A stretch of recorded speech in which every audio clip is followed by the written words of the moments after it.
Thanks to our Patreon members for helping to make this episode possible, and we're now available on all the major podcasting platforms. You can find more information at the links below.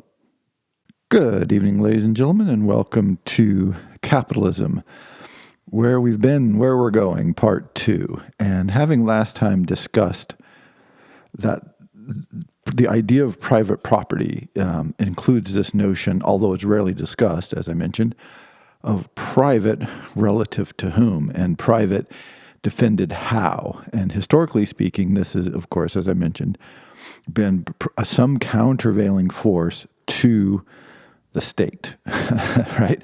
And so the more centralized the state becomes, the more countervailing force you need to maintain this concept of private property. And generally speaking, although backed by force, this was done through the courts and through judicial systems. And so this notion of judicial independence, both in the Napoleonic Code and in the common law in England, which was adopted in the United States to a certain degree, underwrote this. And to the extent that, early theorists like Locke and Adam Smith talked about this, and Locke went so far as to say the state only exists to protect natural rights, part of which was property rights, private property, that's its sole function. But of course, this becomes a chicken and the egg problem. Like, where does it come from? Like, how do you get that private property? How do you get the private? Where does the private come from? Right. This is again the often unasked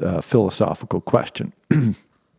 So, another aspect of this, and another necessary aspect of this, in political philosophy. Again, this is a political philosophy that has lots of economic input. Capitalism is a political philosophy that has a lot of economic implications, but it's not an economic system per se.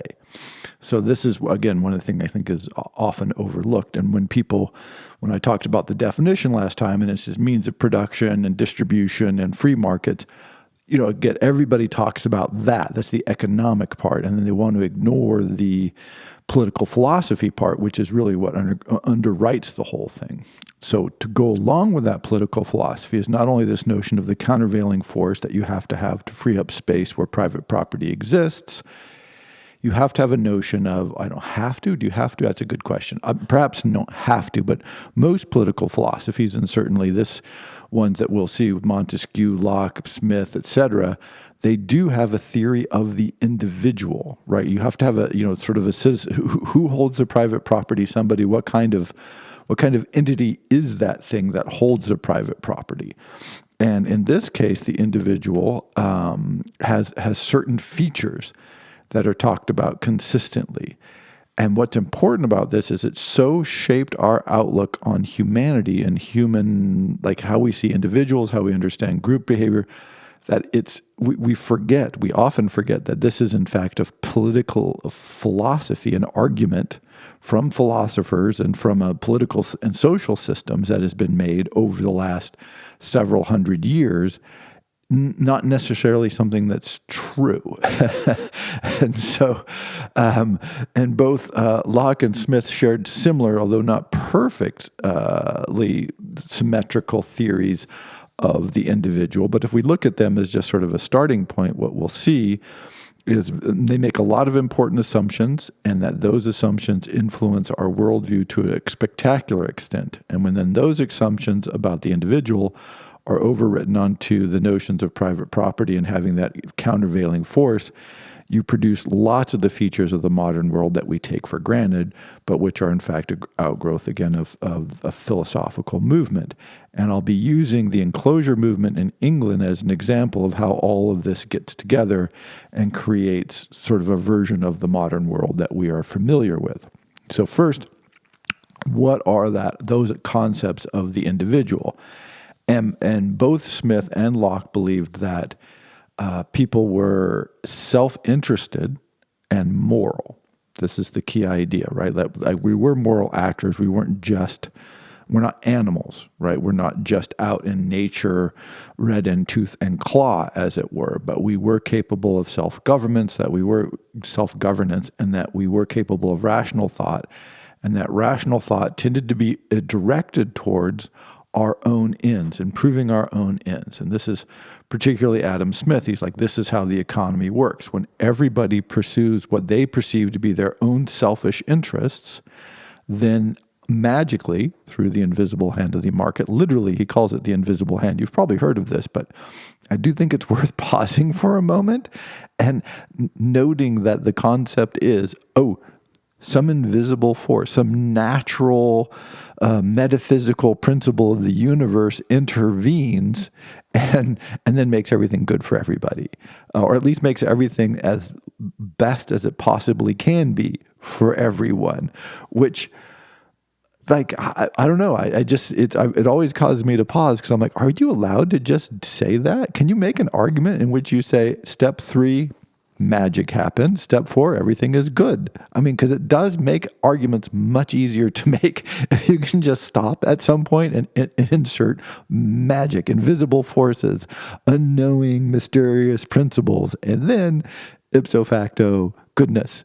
That's nice. That's really, it's a good shortcut. But he does introduce this concept of the invisible hand, that when everyone pursues their own self-interest, they will produce the best possible results for all of society. And that the way that you need to do this is to, as much as possible, limit government interference. Again, this is why it started with this on the first lectures, but by limit government interference, you have to have a force, usually the courts in this case, but also gendarmes, whatever, that limit the capacity of the government to interfere with you doing what you think is best. Hey, great. Freedom, choice, all this great stuff is now coming to us, our natural rights. Wonderful. So one, we need to pause there. And first is that we're self-interested, that we pursue our own best interests, and that we're the best people for pursuing our own best interests. Now, this is an argument that has been around for a few thousand years. Once again, I'll always go back to the Greeks, so we can go back to Plato, where they talked about this ad nauseum. But they pointed out a couple of things that here. They said, it's Socrates who said, no one knowingly does evil, because that just harms yourself, and no one knowingly does self-harm. So the question is not whether people knowingly do evil. It's like, how do we help them not be ignorant of what's good for them? And so notice this is a very different conclusion than Locke and Smith and the free market type people, the sort of the philosophical foundations of capitalism come up with. Because they're like, no, the best thing is to just leave people to it, and they'll work it out for themselves. Historically speaking, as a philosophical argument, almost no one it never occurred to any of the ancients, that's for sure, to look at the common mass of people and go, oh yeah, just if you leave them to their own devices, they'll come up with the best possible solution. By the way, this is one of the ideas that are required for you to start thinking democracy is a good idea. And so Socrates and Plato and most of the ancient philosophers were like, no, most people have no idea what they're doing, shouldn't be trusted. And this is why if you read Plato's Republic, what you get is this dystopic Stalinist nightmare that he thought would be the best possible system, because you want people who know what's going on to make the decisions, not just random people who have no idea about anything. So both Locke and Smith and other thinkers, of course, assume, without really making so much of an argument, but they do make, I should say in their longer works, they do make some arguments, but really it's more of an assumption that, hey, it's the best if people just make their own decisions left to their own devices and give them as much freedom as possible, and then everything works out for the best. So far, so good. And so they're like, okay, well, people will act in their own self-interest. Yes, people do try to act in their own self-interest. How do we understand that? And how that's been interpreted, particularly in the modern capitalist world, but even back in the day, is that functionally people are greedy, and that people will do what they can to increase their personal wealth. Right. Now, this is another one of those chicken and egg problems, however. We only think that way, and we only read them that way across history, because we live in societies that have been structured this way, and we've been taught to think this way.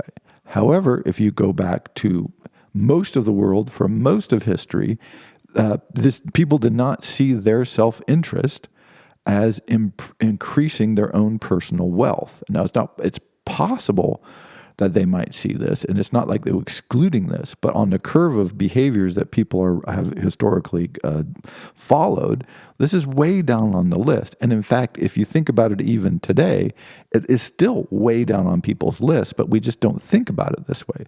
So I'll give you a hilarious example, or at least I think it's hilarious, and then, more critical example. But for many people, you go, hey, would you rather work this afternoon or, skip going to work and go to the beach and drink wine with your best friend or your girlfriend or your boyfriend or whatever?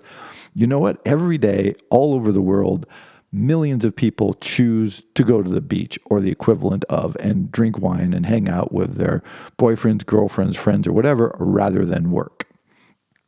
It's because humans see that as in their best interests. And it turns out that it's really hard to get people to work.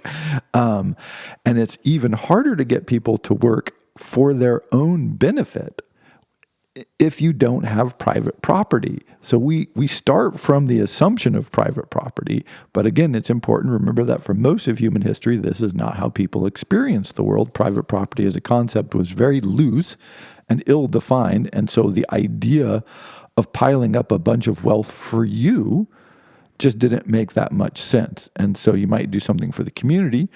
You might do something that earned you more respect. You might do something that you just thought was fun. You might do something that was exciting, right? Like there are all these motivations besides wealth, besides trying to create more, particularly money, because money was extraordinarily rare for most people throughout history.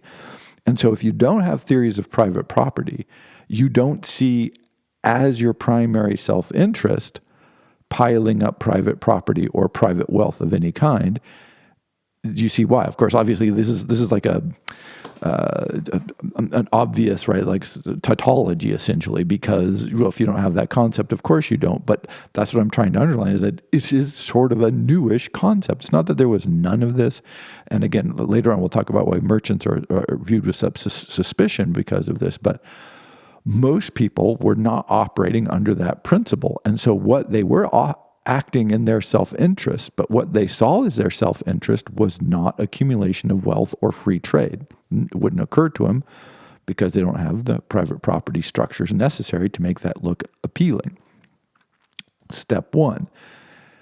So how then do you take a society where you have millions and millions of people who just look at this and go, well, that's just silly, right? We don't see this. You have, in Europe, you had all of the communal land sharing and all this. And so you're not, you only have access to so many acres. So working harder to get more cows makes no sense because you don't have any pasture to put the cows on. So what you're going to want to do is try to work to have the same number of cows with less work, or to make healthier cows, or to make a cow that's going to impress the people across the street, or whatever the motivations are going to be. And so, or even like the ownership of things like houses, right, was just shared and more communal. And so you might want to improve the house, but you're going to improve the house within the notion of making it nicer for you and the people that you associate with. But it's not like wealth that you inherit. It's wealth you get to participate in, but you don't get to inherit. So again, what people saw as their own personal self-interest was highly varied. Now, Smith in particular, but you'll see this, if you look at the examples they use, they'll talk about things like, a baker or a butcher. So when a baker sells something to a butcher, they're setting their prices and stuff to maximize their own reward, and this makes the trade good, and they bake the goods that the butcher wants to buy, and the butcher makes the meat that the baker wants to buy. And so, they're all working in their self-interest, but it works out for everyone. And it's not that there is no truth in this, by the way, but notice the examples here. One, these are urban examples almost invariably. Two, they are cash economy examples, almost invariably. Not quite invariably, but almost invariably. You can find some exceptions to this, but it's pretty standard. So what they're saying is the model for the best possible society was actually very rare at their time. We're talking a time when, so if you go back, say 1700, 70, 80, 90% of your population is rural. And you're coming up with an economic system based on urban models. So in some ways, they just make no sense, right? Like, okay, maybe it works great for cities. And by the way, the history of free cities all over Europe, and in fact, you see this in China as well. They didn't have a concept of a free city, but you would have urban developments that were very, very different culturally. Again, Qin Dynasty notably here, very different from what was going on in the rural society. And this often led to wars and civil wars and internal strife about, whose values and what ideas are going to dominate under what circumstances, because the value divergence became so great between the urban environments and the rural environments. And so Smith and Locke and a lot of other thinkers here are definitely urban thinkers. Not that they never thought about agrarian, but if you read something like the physiocrats, the French physiocrats who saw all wealth as coming from the land and basically from agriculture and farming, their outlook is just very different, right, from the sort of traditional English foundations of capitalist thinking, where you go, oh, no, it's private property and it's city trade, which is the foundation of wealth. It turns out that they were right. It turns out the city trade and stock markets and manufacturing really is a better way to go about it. But that at the point when they're making it, it is still a speculative philosophy. So the examples that they use and the model they have of the individuals, which is not, I don't want to oversimplify them because it's not, they didn't make good points, because they did. They wrote a lot about this on human nature, on the capacity of human thought, all of this. But they're using mostly urban, what we consider sort of modern trade examples. And so their concept of how individuals are supposed to behave and what they want to do and what they want is just simply not applicable. So if we go to an actual historical example, you can look at the enclosure movement of England that shows you how all of this runs in together to create the world that we understand today.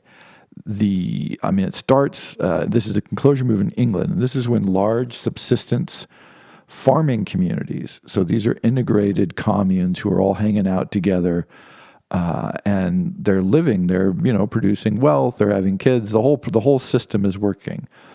Really in the 16th century, say, so this is around the Tudor period, they started to say, hey, because sheep farming, other kinds of agricultural developments, and the land quote unquote owners started saying, hey, I can make a lot more money and generate a lot more wealth for me if I kick all these peasants off the land, kick them out of their houses, and take over their grazing rights and enclose.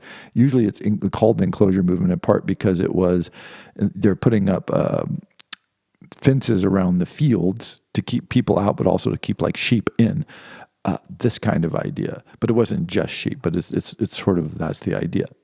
Well, This took centuries, by the way. This wasn't quick. So from the 16th to late 1800s, so to the early 19th century or something, right around there, this whole series of legal decisions, court interactions, foundations of modern property law in England is argued out and fought out. But who won, of course, were the gentry.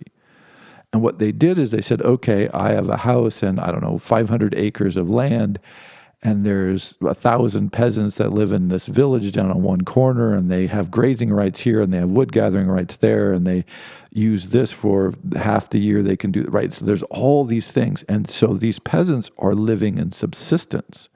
They're not generating money, or if they are, they're generating very limited amounts of money. And they don't exist in a cash economy, so on.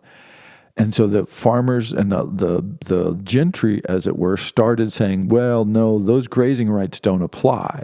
And the peasants are like, no, we've been grazing our cattle here for time immemorial. As long as we can remember, we've had this agreement with, your grandfather said, yeah, this is all groovy, and we've been doing it, and we give you milk every year. And they said, look, okay, we don't want your milk anymore, and we're going to close that field off. So now whose property is it? And it turns out that the person who has the best paperwork generally tended to win. And the people who had the best paperwork was invariably, although not quite invariably, but mostly invariably, the major landowners, the wealthy people who were, for instance, literate. That helps a lot, and had access to the courts. And so but this took a series of acts of parliament. This took a lot of legal battles to work this all out over centuries. Again, this wasn't fast. But the end result of it was the absolute right of these landowners was established against. It's not like there was nobody there. It was established against the holding rights of the peasants who had actually been working the land, again, for centuries, if not millennia, so that they were able to say, oh, this is my private property, and now the state will intervene against the peasants to keep them off of my land, because the peasants weren't happy about this. This created all kinds of social unrest and all kinds of strife. But now it became from communal property to it became their land. So that transition is trackable in the historical record. And it's, this didn't happen just in England. Versions of this happened again in France. Napoleonic Code accelerated this to a great deal, but the ancient regime was going through some changes like this.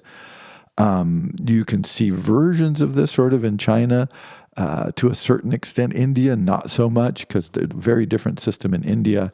If you look at the United States, this is how does Indian land become a settler land, right? And it's through, as I mentioned in my lecture on American cultural history, it's through the violation of hundreds, not 1, 2, 5, 6, 10, hundreds of treaties where we said, oh, okay, this land is ours, but now you get the rest. And then they're like, no, we're gonna break that treaty and rewrite it and say now it's our land. And so then the government intervenes on behalf of the settlers to say it is the private property of these people, not of those people.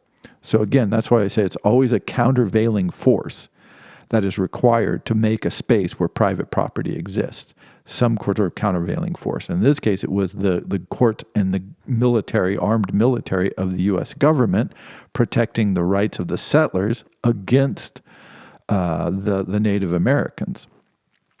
And, by the way, those courts would also protect the rights from government imposition, et cetera, state courts and all this, of the individuals when, against all kinds of other legal problems. So it was a double intervention in that case. Well, in every case, it's always these, multifaceted. It's not a one-sided deal. So this displacement of and claiming of property rights that is then protected by courts and governments, ultimately with force, is key. But the other side of this, or another side of this, not other side, it's more than two-sided, that's for sure. By the way, and when we talk about the impact of this, so the example I always like to use is from the Highlands of Scotland, where when this really kicks off, say in 1700, when the Highland enclosure movement really gets rolling, the population of, because so it's hard to know populations in rural areas in the 1700s, but it was estimated to be about 600,000 people. And in the course of about 100 years, give or take, that the population in much of the area was down by 70%. And today the population is estimated to be about 200 to 250,000 people in the Highlands, which again loosely defined depending on how you want to define it, which is to say that 300 and whatever years later, the population displacement of the Highlands is not recovered, right? There's far fewer, less than half the people in the Highlands of Scotland today than there were. So this was not sort of like some minor shift in cultural impact or anything. No, this was massive displacement of whole, not just of people, but a whole way of life. And it was not done voluntarily. It was not done because the peasants thought it was in their best interest. No, it was a forcible exertion of legal claims that they lost. And so the private property gets created. And part of this, and this goes back to the notion of what do people think are in their best interest, and why I used the example of going to drink wine with your friends on the beach, is for most of world history, most people do not choose to enter into sort of the baker, miller sort of economy. That is unrepresentative. if people can avoid working, they've tended to avoid working. In fact, this is one of the big complaints that you always run into. This notion of, oh, well, people aren't acting in their own best interests. People are lazy.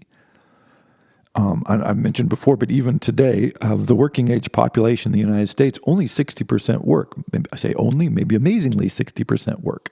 So what's the rest of the people doing? Presumably a bunch of them could work if they wanted to, but they don't want to if they don't have to.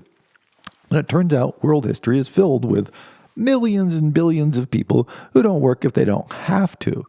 And so what the closure movement exposes, and what we are rarely reflect on, is that those people who were then kicked off their land, who were having perfectly fine lives, subsistence living, doing their thing, what happens to them? They're forced to migrate to the cities. They're forced to enter into a different kind of economic relationship than they are used to. And this is the economic relationship of the free market, where, now you can sell your labor, which is your product, freely on the free market. And it turns out that historically people really weren't all that interested in selling their labor. Like, they're like, I don't want to sell my labor. I would rather go to the beach and drink wine with my friends. And they're like, no, what we're going to do is we're going to make you do this. And so you can see in the colonial settlement strategy all over the world, when they encounter native populations, one of the things that they're required to do is to get that native population to start participating in this new kind of economic system. And often, not invariably, but often, large percentages of the population were like, no, that's great. You do you. But we're just going to be over here being subsistence farmers or fishermen, we're going to do what we've done for millennia, time immemorial. We have no interest in this. And so what the British and the French and other colonial powers discovered is you need to tax them in a way that forces them to have money to pay the tax. And so you create an environment where you have to generate income. So you have to generate the free market, right? You have to enter the free market, which I always love this concept of forcing people to enter the free market, because it's really the best for everyone. See, this is the key. If everyone does this and everyone plays along, it works out the best for everyone. But some people are recalcitrant, and like every other political philosophy in history, it founders on the shoals of human beings, because human beings never want to play along. And so you have to force them in some way. In this case, taxation was a popular way, not the only way. Forced labor also popular. All kinds of different systems were popular. To entice them to say, hey, you have to participate in this system. Like, no, we're good, we're fine. We're not even going to fight back. Like, you can, do whatever you're doing over there. We'll just be over here hanging out. They're like, no, we're going to tax you. And so this notion of forcing people to participate in a free market, I think, is one of the ones that's often overlooked. And this sets off this entire chain of events. Like, okay, if I'm forced to do something to make money, well, now I'm essentially being forced to accumulate private property. If I'm forced to accumulate private property, now I'm entering into this very different kind of social system than I've been doing for whatever our culture, my society has been doing for a very long time. And here we go. And so what we take to be and what we articulate as, and was even articulated in its birth, is a free market of free participants freely exchanging labor in the ways in which we really want to, is actually a philosophical principle based on a view of how humans should behave. It's a moral argument. It's a moral claim, or I guess a moral argument, claim about how people are and how people are best. They're best in the cities when you have free markets and free labor and free exchange. This makes the best world, and it makes the best world for all the people. The fact that the people don't want to play along just makes them wrong. And so we're going to create systems that force them to do this, right? So it says you get to choose, right? People will choose what's their own best interest, but we're going to make that choice really clear, right? We're going to not make a too free choice. We're going to give you one option, and if you choose that one, you'll be right. And so this is the great history of the adoption of the capitalist system that we take so much for granted. Now looking back, we're like, well, of course this is how things are structured. But in fact, this is, even today, it's it's rare to find places where this is not still, highly contextualized, very limited. All kinds of rules and regulations and cultural norms have built up around all of these concepts, because when you look at it in this thing, I think it becomes clear that this is really some sketchy claims based on not a lot. Like I said, invisible hand of the market. This isn't like the world's greatest argument. So, but what's core here is to understand that the general concept is not horrible, right? Like, that when people are freely choosing to do what they want and exchange in the ways that they want, they tend to be more productive, they tend to be more interested, they tend to be happier. And you're like, okay, yeah, that's reasonable. The steps that follow from that are like, and the best way to do that is private property and wage labor exchange in cities. It's like, a lot of questions get raised. And so when you look at the history of this, you see that it's very dubious. Native Americans weren't that excited about it.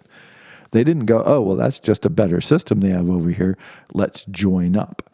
What they eventually said was, wow, we need weapons. We're going to have to do something different. And you see this again also in Europe. Like, one of the big transition forces that we'll talk about in the ancient regimes of Europe to sort of more modern economies was driven primarily or largely by a need to maintain standing armies. And so they could not sustain the costs of standing armies under the old economic and social system. And so there was this kind of forced transformation, accelerated by Napoleon. But it was already underway because of the social dynamics and the political and military realities of the continent. So what you get is this meeting of these two necessary, intertwined conceptual forces that lay the groundwork for everything we're going to talk about. So it's important. That's why I wanted to start with these 2 points, because, again, they're often overlooked because it's political philosophy that we're talking about. One is the notion that to create a space for the private, you have to have some sort of countervailing force against the depredations or interference of everybody against the private, whatever the private is conceptualized at, right? You need some power that works against that. So like historically in Europe, you had the free cities. Free cities were seen as these valuable assets that generated money and had other rights and made trade possible. And so they were protected as free cities because by the governments around them or the merchants and stuff, because the government saw the benefits of that. But they didn't make everything work that way. They just protected the free city. So that was the countervailing force that allowed the merchants and the private property in these unique cities to develop and grow and look sort of quasi-modern, well before the full development of modern capitalism. And so that notion of private property gets translated to the individual whose most important private asset is their labor. And then that labor gets to be freely exchanged. So, hey, now everybody gets to participate in an equal basis because you get to sell yourself. You have your private self, you have your private property, you have your freedom, you have your natural rights. Again, all of these are just conjured up. And therefore, you can enter into free markets, and this creates the best possible system. So if you ever wonder why Marx goes on about class warfare so much, it's because he wasn't confused too much by this. He was confused by a lot, but he wasn't too confused about this. He's like, hey, look, you're just creating this group of people who is forced to sell themselves into the market. And people don't want to do that, right? When he talks about class, that's what he meant. He meant this big group of people who didn't want to have to sell themselves, but are forced to. And kind of, he thought eventually they'd get really pissed off. But, after that, again, his stuff gets pretty sketchy. But that core idea is there because this is exactly what happened. It reconceptualized humans as free private agents, which is a new invention, By the way, only some of the humans too, of course, not women yet, not slaves. So you go through and make all the qualifiers you want there, but slowly it was the opportunity to sell yourself as free labor was expanded to just about everyone. We're arguing about it now in the United States, by the way. Should 12 and 13-year-old kids be legal to sell their labor? Because we got child labor laws saying you shouldn't do that, and now they're revoking them in a lot of states in the United States. So that's exciting. So yeah, give everybody this golden opportunity to freely sell themselves into the marketplace. It's the conjunction. You have to have the notion of private to make that possible. And then once you get the notion of private, you get this opportunity to begin forcing the way people make decisions and how they interact with the society around them. And those sort of forced interactions and new social norms and processes that are adopted over the course of a couple hundred years lay the groundwork of what is today, what we take for granted. Like the notion that we get paid for labor just seems obvious. 400 years ago, for most humans, most places, this would be silly. Like, why would you do that? Like, what are you talking about? What would the point be? That's not how people operated. And they did not see that in their best interests. And so it's been this revolution of outlook. It's been this victory of this political outlook of political philosophy that sees the individual this way that has led to the adoption of the sort of quote-unquote capitalist model that we tend to follow today. So part 2 of capitalism, where have we been? How did we get here? Where are we going? And that is just to remember, it's the combination of the private is always a countervailing force against all of the other forces, generally the state, but not just the state, that would take the private from you. And part 2 today is the notion that it has a theory of people and how people are and how they behave and how they should live and what's the best way for them to be, which is to freely share their labor in cities, in industrial and trade environments, generally for money. That is a theory that, when it was propounded, did not represent the reality for, 70, 80, 90% of the world's population, and most of the population, even in the developed world at the time, and even today is, sketchy at best. And so these are speculative ideals and philosophical concepts, but ones that are so deeply ingrained that I think we rarely stop to think about how unusual, historically speaking, and how many options there are that exist for not living this way that come to us from history. And we're going to visit some of those next time and then launch into where do all these forces roll to and how do they develop over time. Thank you very much.